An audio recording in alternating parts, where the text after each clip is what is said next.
everyone, Justin from J. Benson Photography here, and one of your favorite co-founders in the photography industry at Aftershoot. We're gonna dive into my wedding workflow, how I retouch my wedding images in real time. So let's dive in.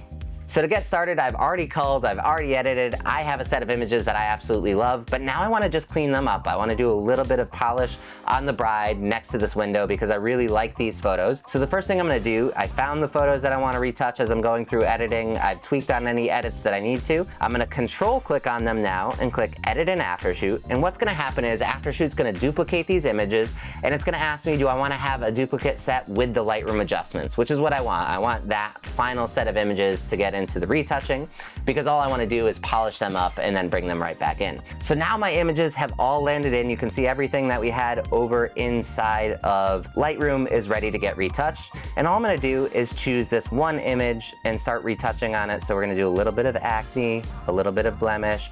I'm going to take care of a little bit of eye bags and forehead. We just want to smooth out the forehead a touch. I love smile lines. I don't want to get rid of any of those, but I am going to do some face smoothing. I'm going to just do a little face shine. She doesn't really have any shine, but I just want to kind of de-hotspot that side of her face. And I'm going to do a little bit of eye brightening because her eyes are fantastic. We're going to go back to teeth. I do want to whiten her teeth just a touch. They're relatively white already, so I just want to give them a little bit of a polish. And we'll take the stray hair all the way up to the top. And then I'm going to bounce over to body, and we're going to do body smoothing and body blemish. And it's gonna smooth it out. And now I can see the before and after. And of course, I could create a preset for this if I wanted to, but since I'm just doing a handful of images, I'm actually gonna just select them and I'm gonna sync it across the 11 photos. And what's gonna happen is you're gonna notice they're all gonna slowly start being retouched. So we'll dive into the next image and it's got the retouching applied. We can show you the before and after so you can see it's been retouched.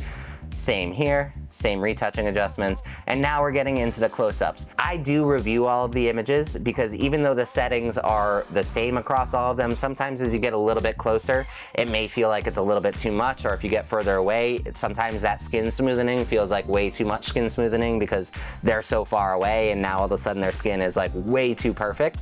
Now what's great about this method is if you don't need to retouch a ton of images in a wedding, it makes it really easy to kind of just hand pick the few that you want to do at any given time. So I can maybe say, oh, only the close-ups of the bride I want to retouch, and I can kind of go through them individually. So it adds just an easy step to making them retouched inside of my workflow.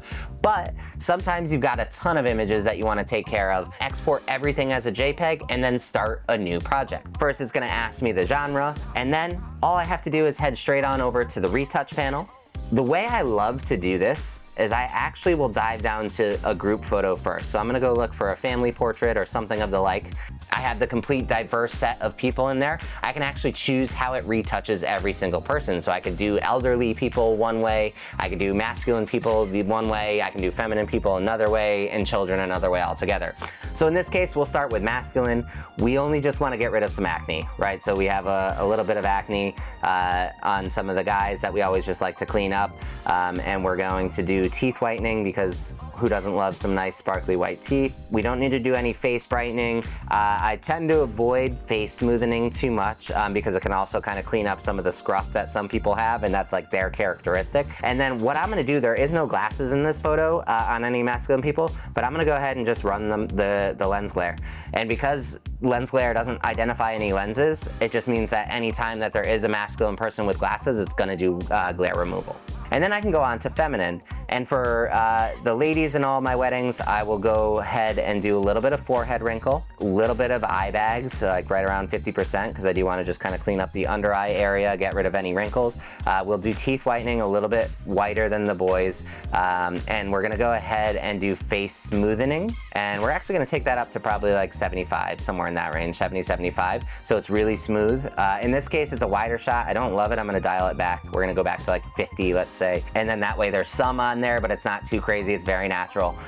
Face shine, don't need to do anything with it, but I am gonna, on this image, but I am gonna put it because there's other photos in this wedding that do need to get taken care of with face shine. Eye brightening, we're gonna brighten up all the eyes as well. I'm gonna do the same thing with glasses glare. So we're gonna get rid of any glare that's on the glasses. Again, there is none in here, but it will work when it's time to do it. And then we're gonna crank up the stray hair to about 90, somewhere in that range, because we do wanna do it pretty well. I'm gonna drop the face smoothing down a little bit. I don't love it. They do have really good makeup done, so we're just gonna keep toning it back just a little bit more, so it's very subtle, just clean it up a little bit. The other thing I'm gonna use Aftershoot for is the patch. You know, other programs that you know what I'm talking about are charging credits now for their generative patches, and unfortunately I've run out of credits already, and it's just like the third day of the month. So in my case, I wanted to use the Aftershoot one because it's also unlimited and free. And a lot of times it's actually better because it's not pulling stuff from the internet, it's actually pulling it from the image. So in this case, I want to get rid of this fence. I don't like the fence. It doesn't fit the forest vibe. So I'm going to click on patch. I'm going to come in, I'm going to just make this a little bit smaller, and I'm going to just paint over the fence. And that's one section, and we'll get the other section. I'm gonna leave the tree in there because I want the tree to stay. And then in this case, we'll just click on apply. It replicated the forest and the trees based on what it saw inside of the image already. It didn't kind of pull anything new, it just used the existing stuff that's there. Thanks so much for watching. I hope this helped you understand the wedding workflow, how to be more efficient, and how to retouch your images to elevate them to the next level for your wedding clients.